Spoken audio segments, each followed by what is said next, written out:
बाबा बाबा क्या बात है। जिया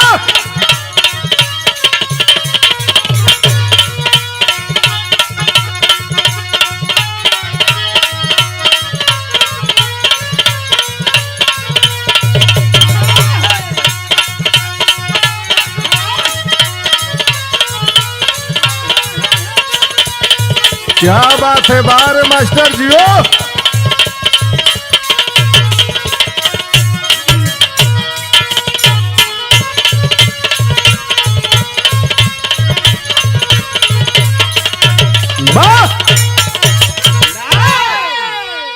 क्या होती है इस दुनिया में, गरीबी के ऊपर बहुत बिरहा गाया, लेकिन एक बड़ी दर्दनाक घटना कहानी सामने आई, उसको मैं गाने जा रहा हूं। आइए मास्टर, 4 लाइन भूमिका में कवि का भाव है।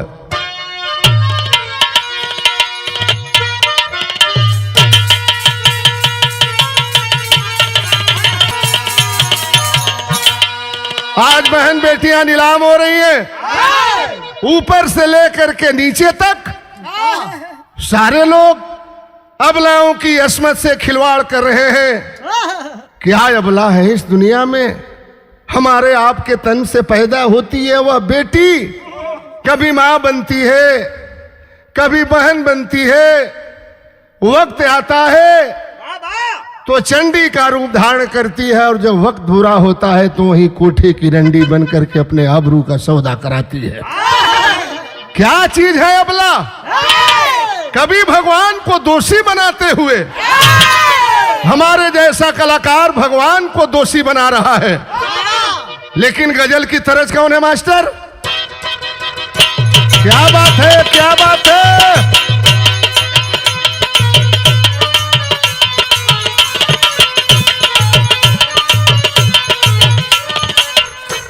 आशियाना मिजाज की एक गजल है, एक पीने वाले का दर्द है। न समझो कि हम पी गए पीते पीते,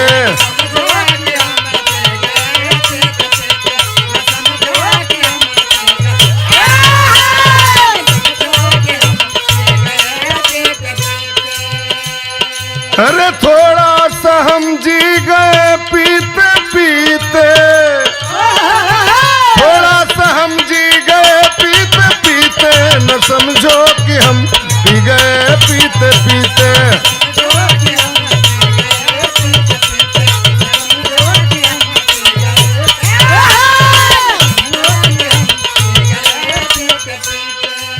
कवि ने लिखा है, आए मालिक तेरे दरबार में सबकी सुनी जाती है, लेकिन न जाने खुदा तू कहाँ सो रहा है।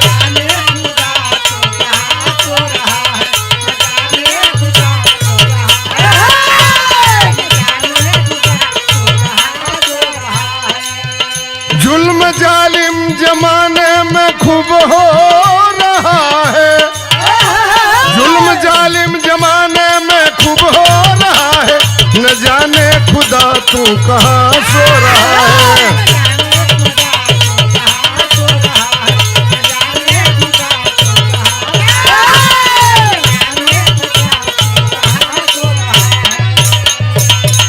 यही से कहानी की शुरुआत करने जा रहा हूं। शेर में भाव है मास्टर।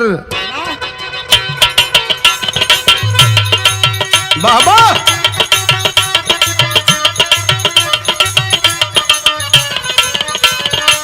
ये घटना कहाँ की है?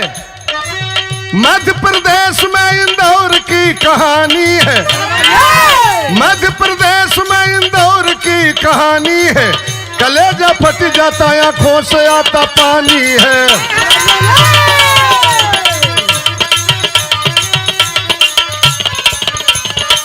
सदा इतिहास में उसी की हुई चर्चा है, मिला इंसान को भगवान का भी दर्जा है।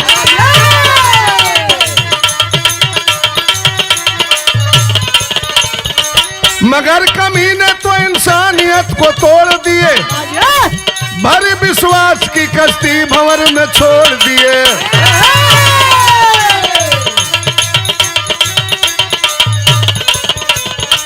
श्याम लाल की वो पत्नी फुलझरिया थी, इकलौती बेटी इंदु आंख की पुतरिया थी।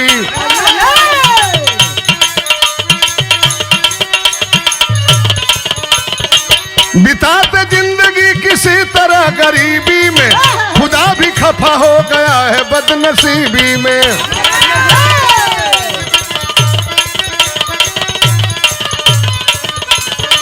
गिरी सर पे बिजली कुदरत का ऐसा खेल हुआ, गिरी सर पे बिजली कुदरत का ऐसा खेल हुआ, हाथ से सुनते ही बीबी का हाथ फेल हुआ। क्या बात है। मध्य प्रदेश इंदौर शहर का नाम आप जानते हैं। सिथौली गांव का रहने वाला गरीब मजदूर मजदूरी करता था, परिवार का भरण पोषण करता था। नाम था श्याम लाल खरवार, औरत का नाम फुलझरिया देवी। 17 साल की जवान हो चली थी बेटी इंदु। यही परिवार के लोग थे, मजदूरी करता था, अपने परिवार का भरण पोषण करता था। सावन का महीना था, गया था खेत में चारा काटने के लिए। बाहरे भगवान, गरीबों के साथ कितना अन्याय करते हो। आकाशीय बिजली गिरी, आकाशीय बिजली के चपेट में आया वह श्यामलाल, और ऐन मौके पर खेत में उसकी मौत हो गई। फुलझरिया देवी जब सुन लिया कि आकाशीय बिजली से हमारी पति के मौत हो गई, रोवत पहुंचली है छाती पीट पीट के। अपने पति के झुलसन लाश के देख के सदमा बर्दाश्त ना कपौली, हार्ट अटैक कर गया, और वहीं फुलझरिया देवी भी दम तोड़ देती है। अपने माई बाबू की लाश पगीर के गांव जवार इलाका के लोग जुटल बा। आज श्यामलाल इस दुनिया से चल गया, उसकी पत्नी भी मर गई। इस बेटी का कौन सहारा होगा। लोग सांत्वना दे रहे हैं, लेकिन रो रही है वह इंदु देवी, और रो करके बात कहती है। तरस कौन वो मास्टर?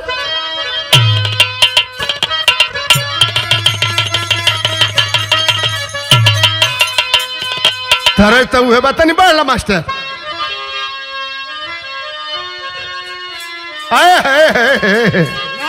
तरस तो बड़ी पुरान बा पाणे जी, लेकिन आज भी लहर वही है।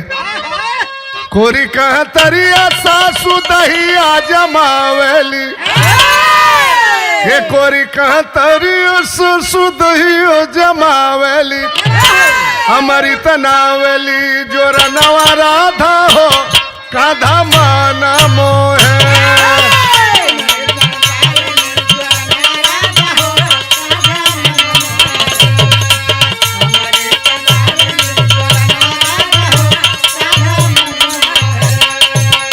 बाकी अखिया में आंसू भरी का रोवा बिटिनिया, आई गईली सर पे विपतिया बाबू हो, जिंदगी हो गईली बेकार।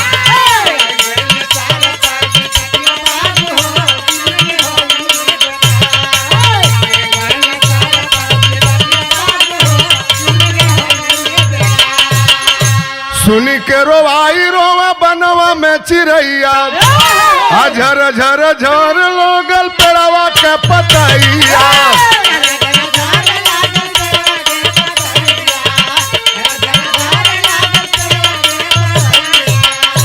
अरे फूटी गईली मोर किस्मतिया बाबू हो, जिंदगी हो गईली बेकार।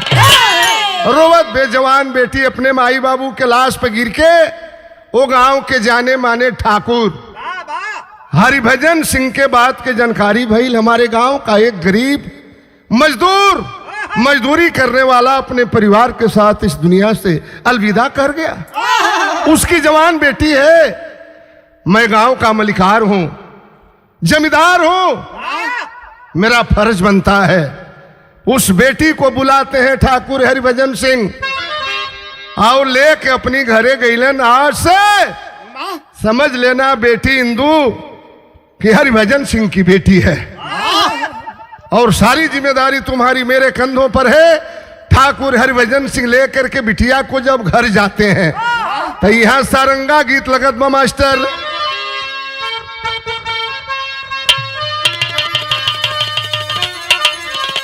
अरे ठाकुर हरि भजन सिंह अइले वही घरी आयर, अइले वही घरी आहो बिटिया के कैले गोहार जी। डूबते के मिल गइल तिनका सहारा वायर, तिनका सहारा हो नैया के मिलल पटावार। चौका बर्तन करे लगली कट लागल दीनावा यार, कट लागल दीनावा हो जिया के मिलल आधार जी। अरे ठाकुर साहेब के राजू रहला लाला नावा यार, रहला लाला नावा हो हिंदू से करे लगले प्यार जी। ठाकुर हरभजन सिंह लेकर के जाते हिंदू को अपने घर में, अपने हवेली में चौका बर्तन करने लगी, खाना बनाने लगी, साफ सफाई का काम करने लगी। ठाकुर साहब का एक ही बेटा था जिसका नाम था राजू, उसकी भी जवानी थी। घर में एक जवान लड़की और घर में एक जवान लड़का, दोनों तरफ जवानी है, दोनों की आंखें चार हुई और राजू बेतहाशा प्यार करने लगा इंदू के साथ में। हालांकि इंदू मना करती थी, आप ठाकुर घराने से हैं, मैं जात के खरवार की बेटी हूं, बड़े ठाकुर साहब को जानकारी होगी, हमको घर से निकाल देंगे। छोटे साहब ऐसा मत कहिए। लेकिन जब प्यार परवान चढ़ा, गांव में हल्ला हो गई, बड़का ठाकुर बनल, वो लड़की के अपन बेटी बना के ले गए, वो लड़की के संगे उनके लड़के के प्यार बाम हेने लेके घूमेला, होने लेके घूमेला। ठाकुर साहब के इज्जत चल गई, बाबू साहब के इज्जत चल गई। ये बात के जब जानकारी भइल ठाकुर हरभजन सिंह के, बुलाते अपने बेटे को, तूने हमारी नाक कटवा दिया, निकल जाओ हमारे घर से, तू मेरा बेटा नहीं है, हमारी आबरू को गर्त में मिला दिया, हमारे कुल खानदान की आबरू को मिट्टी में मिला दिया। ये भैया बात के गोली, बरछी भाला बंदूक के गोली लग जाई, कौनो हॉस्पिटल में दवाई हो सकेला, लेकिन जब बात के गोली लग जाई तो बर्दाश्त न होई। लड़का रहबे कैल, उनकर बाप के बात बर्दाश्त ना भइल। राजू 12 बजे रात में वो हिंदू के लेके नगद 50,000 रुपया तिजोरी से खोल के और लेकर के सिथौली ग्राम से फरार हो गया। पहुंचल कहां, बिरहा में तरजू है बा मास्टर।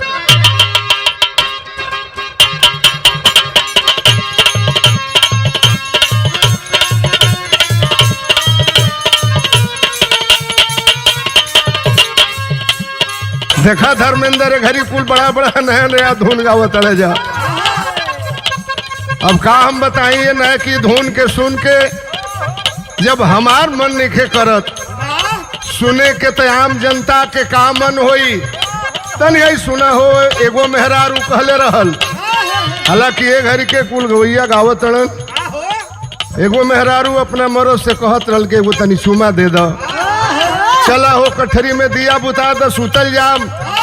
लेकिन वो जमाना के मेहरारू कहले रहल अपना मर्द से, अरे साड़ी हम ना पहिरब राजा। कितनी शालीनता से कहले रहल, अरे साड़ी हम ना पहिरब राजा, रेलिया के ड्राइवर।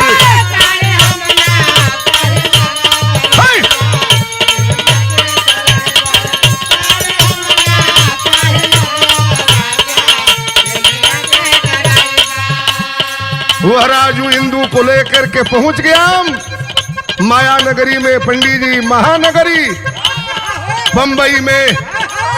आज जब बंबई में पहुंचल बाम, अरे ठोकर खाए लगले बाबू, ठोकर खाए लगले बाबू, दर्द दर भटक के।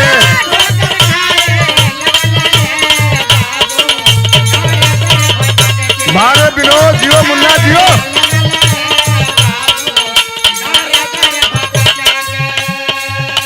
अरे घूमत बम्बई में अइलम, अरे नौकरी खोजत के थक गइले नौकरी।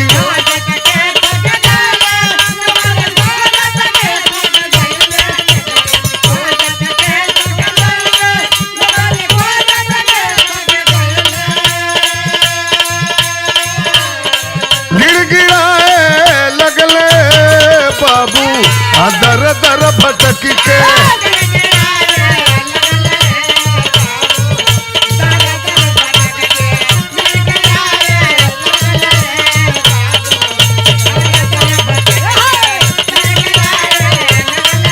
क्या बात है। जबले बम्बई में पैसा रहल दोनों मौज मस्ती उड़वलन। एगो ठेठ में हमनी के पुरनिया लोग खिस्सा कहले हुवन। रिकॉर्डिस्ट हमारे छोटे भाई जितेंद्र जानू जी हैं। आपके भी संज्ञान में इस चीज को डालना चाहता हूं। कोई कोई बताएगा, बुजुर्गों ने कहा है कि बाबू न भैया दुनिया में सबसे बड़ी रुपया पैसा बा, हमारी तुहरी लगे तो सब कुछ बा, नहीं खे जीरो। जब ले पैसा रहल है होटल में, हो होटल में अपन समय बितौलन। बम्बई में दुनों के जवानी रहल, मौज मस्ती लुटौलन लिहलन। आज जब पैसा खत्म हो गई, बड़े घराने का बेटा था वो, अब क्या करूं बम्बई में। चलावे टैक्सी तत्काल, पैदा होके के भइले लाल पैदा।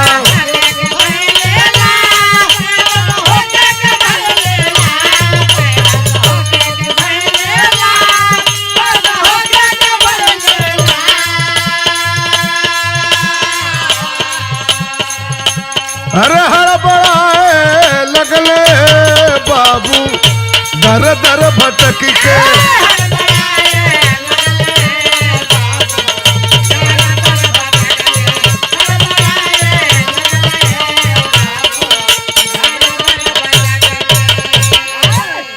टैक्सी चलाने लगा बम्बई में, 2-4-500 रुपया मिल जाता था। रहने लगा बम्बई में किराए पर, झुगी झोपड़ी में रह करके गुजर बसर करने लगा। कुछ दिन बीतल, शायद मालिक को यही मंजूर था, इंदू के पेट में गर्भ रह गया, बच्चा पैदा होने वाला है। धीरे धीरे धीरे धीरे जब 9वां महीना नियर आइल, इंदू के पेट में दर्द शुरू हुआ। बंबई में कहाँ लेकर के जाऊं, पैसा नहीं है। ले जाकर के हॉस्पिटल में भर्ती कराए अपने उस बीबी को। विदेशिया में कभी जी भाव लिखलन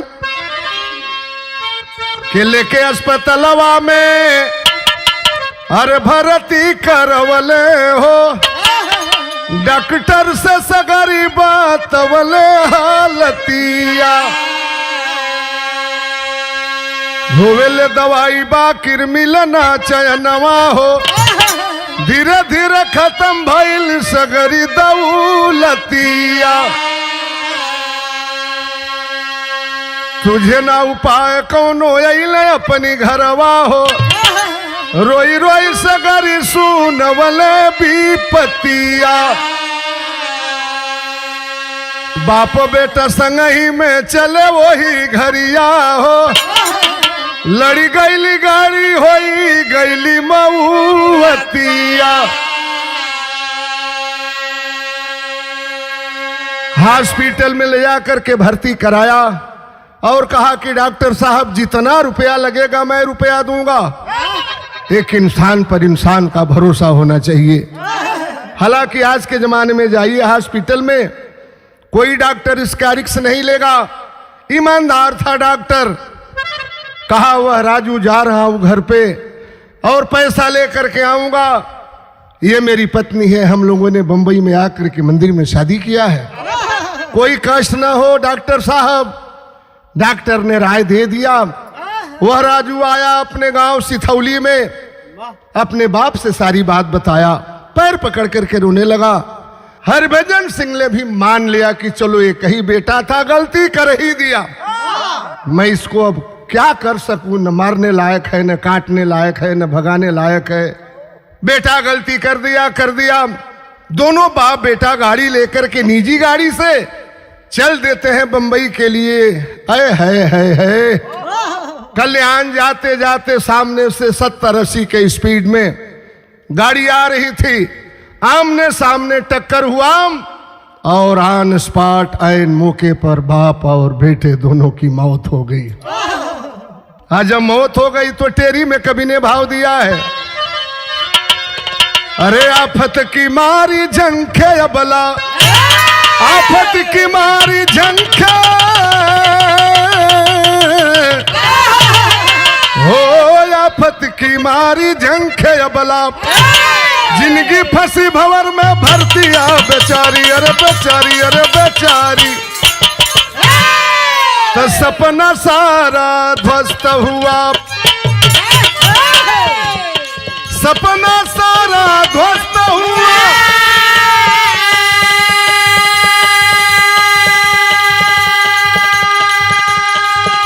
जब खबर मौत की पाई है, बेहोश बेचारी गिर पड़ी, वह एक घबराई है। मदद किया मुसीबत में, डॉक्टर ने उसे संभाल लिया, अरे फिर दवाई दे करके अबला का पैदा लाल किया।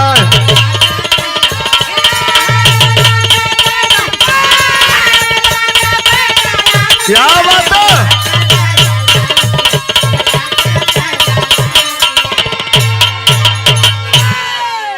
हॉस्पिटल में जब खबर मिली है उस हिंदू को मेरा पति, हमारे ससुर एक्सीडेंट में मर गए, मैं कहां जाऊं।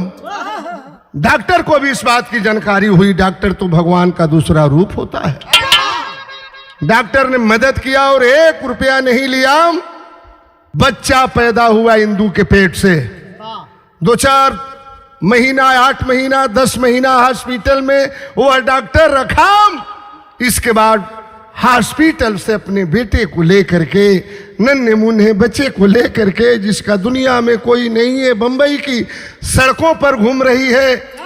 कोई रोटी दे देता था, कोई बिस्कुट दे देता था, कोई रुपया पैसा दे देता था, दुकान पर खाना खा लेती थी। अपने बच्चे को लेकर के सड़क के बगल में फुटपाथ पे सो जाती थी। धीरे धीरे धीरे धीरे 2 साल बीत गया मेरे मित्रों बंबई में, भिक्षा मांगते हुए, घूमते हुए।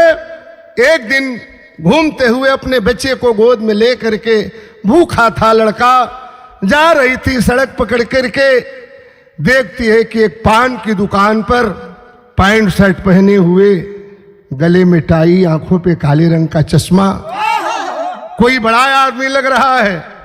जा करके आंचल फैलाती है, लगा उसे कोई बड़ा आदमी है, जरूर कुछ मेरी मदद करेगा। बिरहा में तरज बदल गई मास्टर।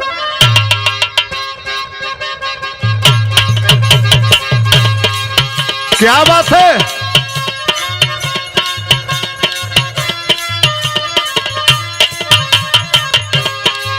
क्या बताई धर्मेंद्र, अब एक हरी के तक वैया गावता कि पतई पर पानी झाड़ के जा। धनी है गीत के सुनाम हमारे राधे श्याम यादव, हमारे छोटे भाई हैं, सहायक डायरेक्टर भी हैं इस कंपनी के, जहां हमारी रिकॉर्डिंग हो रही है। ये भी मुस्कुरा रहे हैं, तरज तो है बाप। अरे का पगला गईलू नैया, का पगला गईलू हो,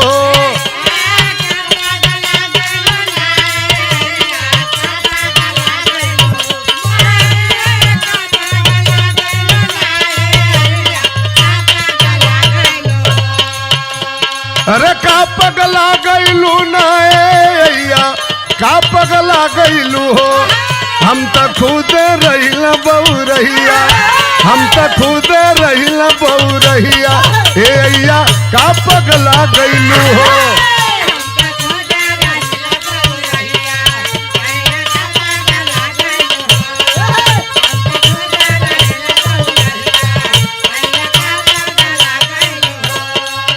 देखा वो पैसे से वकील कहा, रे बेटी क्या पैसा मांग रही है?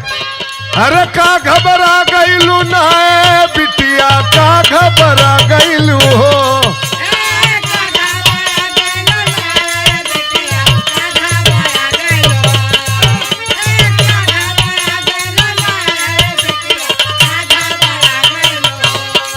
अब से आई न कवनो विपतिया, अब से आई न कवनो विपतिया, ए बिटिया का घबरा गईलू हो।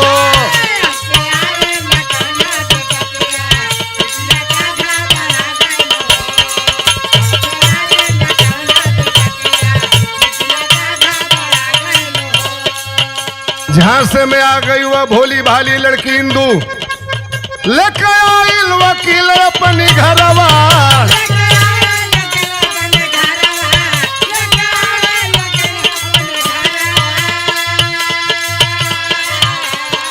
लिहलस जाल में फंसाई हो, नीचे हवसी हरामी बद करवा।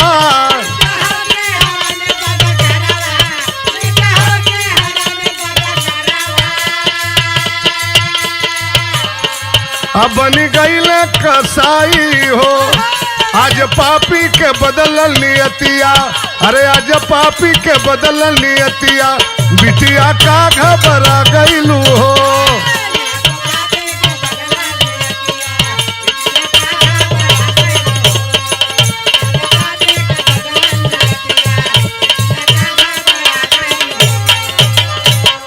बेटी बना करके वह वकील इंदू को लेकर के आया अपने मकान पे। नन्हा सा बच्चा 2-2.5 साल का हो गया था, वहीं रहने लगी, चौका बर्तन करने लगी। लेकिन नीयत तो खराब थी, वकील की मौका तलाश रहा था। एक दिन छत के ऊपर वकील का बेटा और इंदू का बेटा दोनों खेल रहे थे।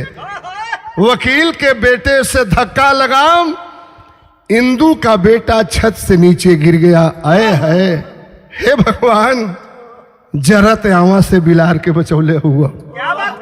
पैर में चोट लगी, पैर फ्रैक्चर हो गया उस बच्चे का।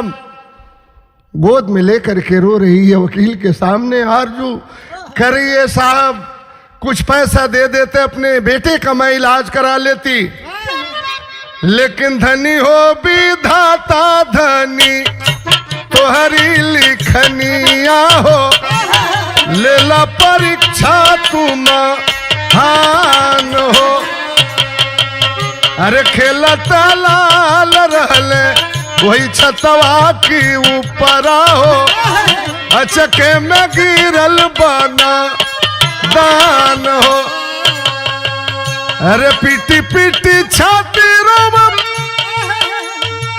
अब लइका मतरिया दवा खातिर दाम मांगे लगली वही घरिया। अरे बाकिर बेईमानवा के बदल लई मानवा हो, बाकी बेईमानवा के बदल ली मानवा हो। बिटिया से मांगे रति दान हो,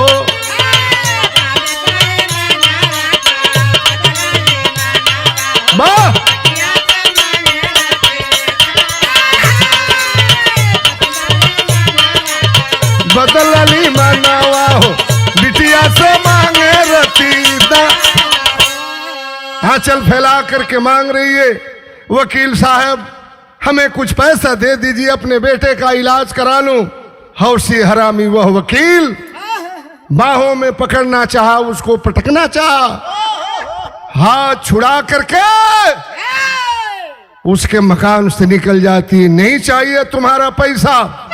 वहां से अपने बेटा के लेके जब भागल बे भैया, तो वहां से तुरंत फरार भइली विधवा।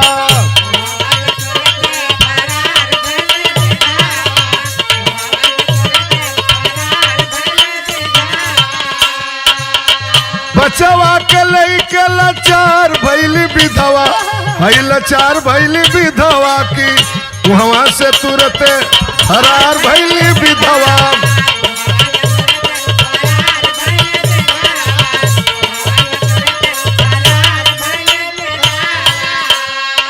अरे घूमी घूमी चारू ओर मांगे लगली भिखिया। ओ हो बाहर गरीबी।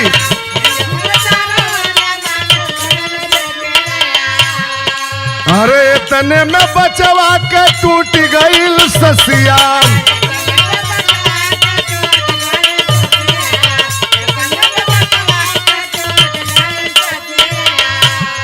अरे चोटे पर चोट लगातार खैली बिटिया, लगातार खैली बिटिया की वहां से तुरंत फरार भैली बिटिया।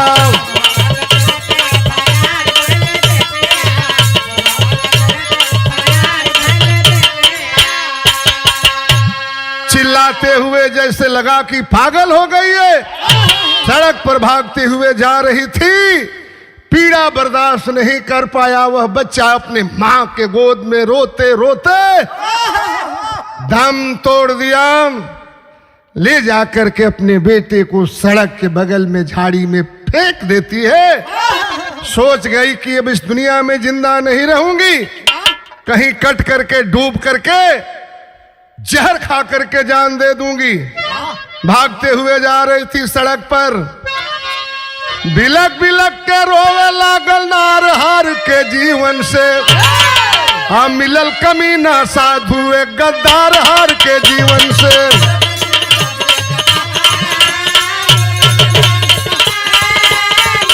साधु एक गद्दार हार के जीवन से, मिलल कमीना साधु एक गद्दार।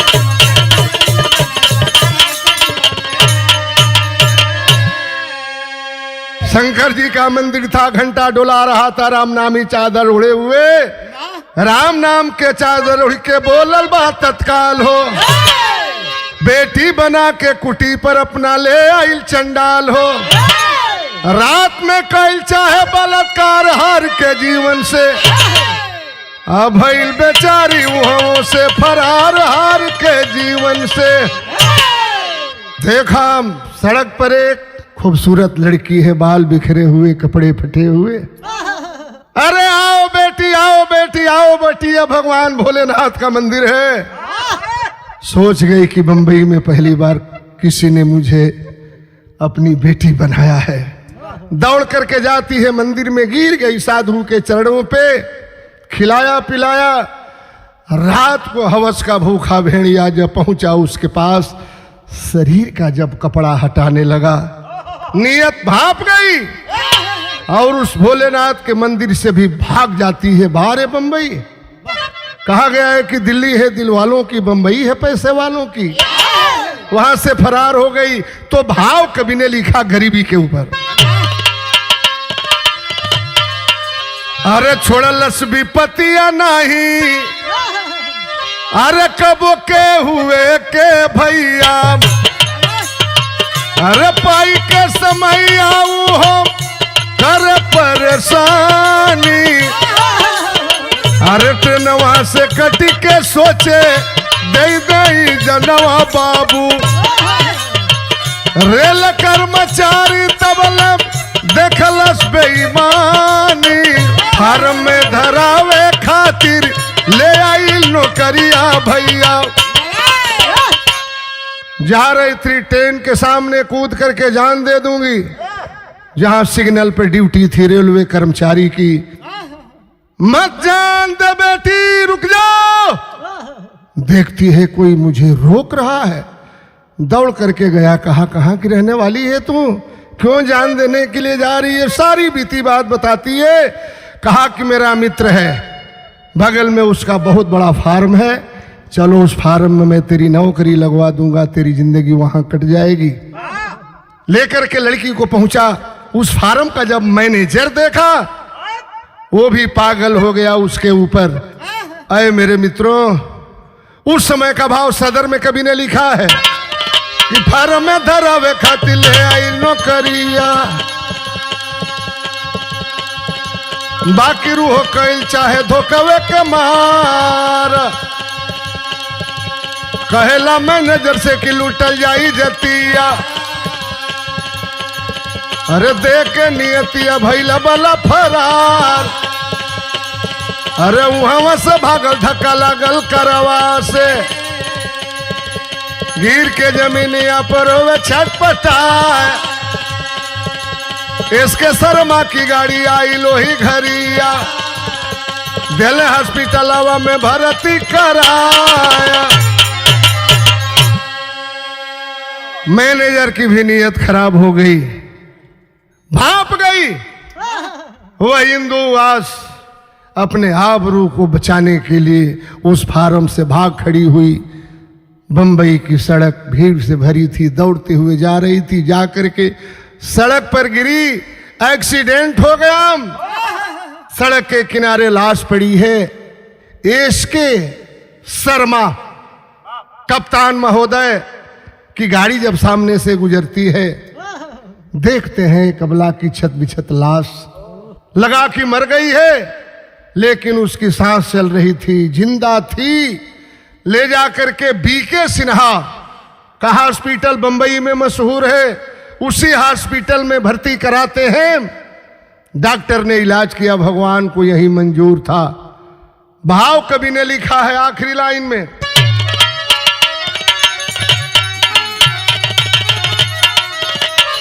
होश में आके कैला अंतिम बारी फैसला, धैला छाती पर पत्थरवा बेचारी अबला।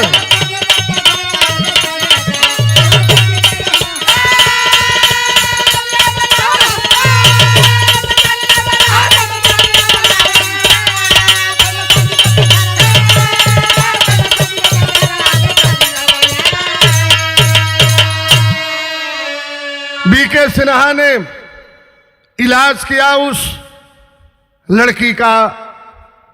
धीरे धीरे जब वह होश में आती है, देखती है मैं बंबई के हॉस्पिटल में डॉक्टर का पैर पकड़ करके रो रही है। पांव पकड़ के डॉक्टर के मौत के मांगे भी भर गए दिल, दया के मारे बला के सुन के चीख, बरस ममता के बदरवा बेचारी अबला। कहती है डॉक्टर साहब बंबई का नाम सुनकर के आई थी, लेकिन मैं बंबई में लूटते लूटते मेरी आबरू बच गई। मुझे जहर देकर के मार दीजिए, मेरा दुनिया में कोई नहीं है, मेरी दुनिया उजड़ गई, मैं किसी लायक नहीं रही, हमें जहर देकर के मार दीजिए। बाहर बीके सिन्हा उस हॉस्पिटल का डॉक्टर कहा कि किस्मत की मारी हुई है ये लड़की। तो बीके सिन्हा बम्बे में मचलबा जे कर होड़, अरे नर्स बना के नर्सिंग होम में पैसा से दिहल जोड़, आऊं हमें करत बेगुजरवा बेचारी अबला।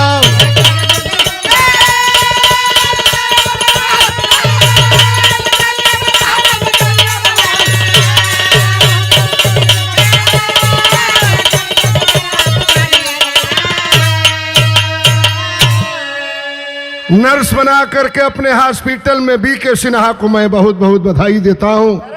अपने हॉस्पिटल में उस लड़की को नर्स बना करके रखे, आज वह सेवा कर रही है। ये रहा एक अबला की, असहाय गरीब पीड़ित अबला की कहानी। आखिरी लाइन में कवि का भाव है, कुसुमपरा गुरजद्दू देव कांप रही है धरती, बाला भोला कासना दुत्कार कलम भी करती, आफत की मारी झंखे अबला, तेजन सुरेंद्र आंखों से आंसू ढारी, आफत की मारी झंखे अबला।